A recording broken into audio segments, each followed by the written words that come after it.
दोस्तों, महाराष्ट्र में भारतीय जनता पार्टी, अजीत पवार और एकनाथ शिंदे, इन दलों को मिलाकर जो महायुति गठबंधन बना है वो किसी भी दिन टूट सकता है। उसके पीछे वजह क्या है वो भी मैं आपको बताऊंगा, लेकिन सबसे बड़ी खबर उसी से शुरुआत करेंगे। भारतीय जनता पार्टी ने, भाजपा के आला कमान ने देवेंद्र फडणवीस को अधिकृत कर दिया है। हर बड़े फैसले के लिए देवेंद्र फडणवीस ही अब वो शख्स हैं जो फैसले लेंगे। महायुति में भारतीय जनता पार्टी महाराष्ट्र में हर बड़ा फैसला देवेंद्र फडणवीस लेंगे। और ये बात एकनाथ शिंदे को, अजीत पवार को चुभ गई है, क्योंकि एनसीपी के तमाम नेता अजीत पवार को सीएम देखना चाहते हैं, प्रोजेक्ट करते हैं। अजीत पवार अपनी यात्राएं निकाल रहे हैं। अजीत पवार ये कह चुके हैं कि एकनाथ शिंदे और देवेंद्र फडणवीस दोनों से वो सीनियर हैं। ये बात अजीत पवार की हो गई।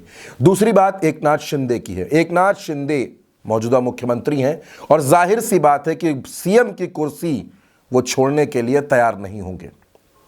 लेकिन बीजेपी कह रही है कि सारे बड़े फैसले देवेंद्र करेंगे, देवेंद्र फडणवीस सारे बड़े फैसले करेंगे, यानी सीट शेयरिंग शिंदे के साथ, अजीत पवार के साथ, राज ठाकरे के साथ, सब कुछ देवेंद्र फडणवीस तय करेंगे।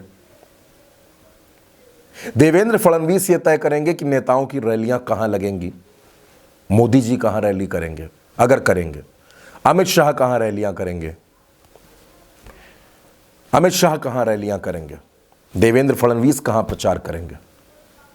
यानी एक तरह से भारतीय जनता पार्टी ने यह बता दिया कि महाराष्ट्र में उसका जो चेहरा है वो देवेंद्र फडणवीस है। दोस्तों, बार बार हमने आपको यह बात बताई कि बीजेपी लगातार इंटरनल सर्वे करवा रही है कि महाराष्ट्र में अगर अकेले चुनाव लड़ा जाए तो उसका परिणाम क्या होगा। और यह फैसला जो बीजेपी ने लिया है, फैसला यह बताता है कि भारतीय जनता पार्टी किस तरफ आगे बढ़ रही है। अब ऐसा क्यों है, ऐसा क्यों हो रहा है? आप देखिए, अजीत पवार पुणे में यात्रा निकालते हैं तो काले झंडे दिखाए जा रहे हैं, और देवेंद्र फडणवीस को अजीत पवार और देवेंद्र फडणवीस, इन दोनों के बीच की जो नाराजगी है वो जग जाहिर है, कोई लुकी छुपी बात नहीं है। ऐसे में देवेंद्र फडणवीस को आगे करना, क्या अजीत पवार ये बर्दाश्त करेंगे? क्या एकनाथ शिंदे ये बर्दाश्त करेंगे? अब बर्दाश्त करेंगे या नहीं करेंगे? इस बीच महाराष्ट्र में एक सर्वे आ गया है, और वो सर्वे क्या बताता है वो भी मैं आपको बता देता हूं। हालांकि इस देश की राजनीति में तमाम सर्वे, उनकी क्या स्थिति रही है, इस बारे में एक लंबी बहस हो सकती है। 288 सीटें हैं महाराष्ट्र में दोस्तों, और महाराष्ट्र में ऐसा ये सर्वे बताता है कि बीजेपी को अकेले 25% के आसपास वोट मिल सकते हैं। ये सर्वे टाइम्स नाउ और मैट्राइज का है। जबकि कांग्रेस को 18% से ज़्यादा वोट शेयर मिलता हुआ नजर आ रहा है। शरद पवार की एनसीपी को 6% से ज़्यादा, उद्धव ठाकरे की शिवसेना को 17% से ज़्यादा, जबकि अजीत पवार को 5% के आसपास और शिंदे गुट की शिवसेना को 14% के आसपास। यानी सर्वे में भारतीय जनता पार्टी सबसे बड़ी पार्टी बन रही है।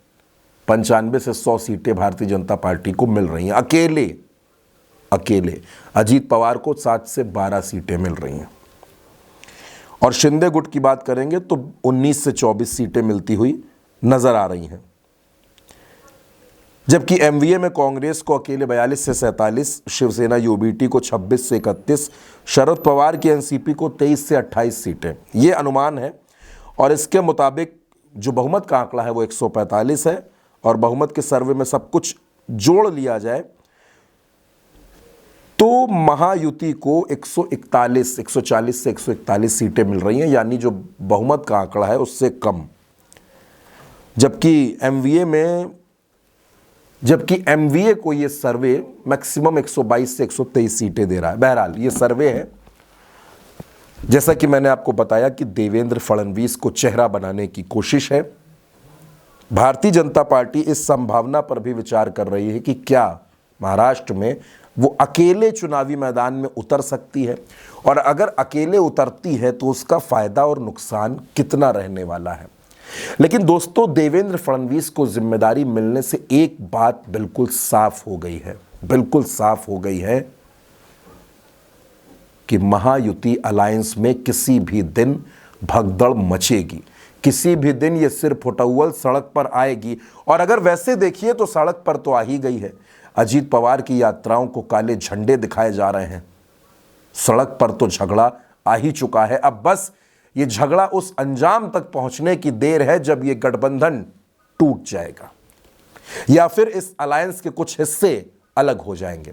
अब वो कब होगा, किस तरह होगा, उस पर हर किसी की नजर है। फिलहाल दोस्तों, महाराष्ट्र की राजनीति बेहद रोचक है। भले ही चुनाव की तारीखों का ऐलान नहीं हुआ है, लेकिन भारतीय जनता पार्टी पूरी तरीके से महाराष्ट्र की सत्ता को हथियाना चाहती है और वो अपने सहयोगियों को कुछ नहीं देना चाहती। अब बीजेपी का यह सपना कैसे पूरा होगा? देवेंद्र फडणवीस, जो खुद एक मुख्यमंत्री हुआ करते थे और आजकल उप मुख्यमंत्री हैं, वो कैसे भारतीय जनता पार्टी को महाराष्ट्र में जिताएंगे? ये बड़ा सवाल देवेंद्र फडणवीस के सामने भी है।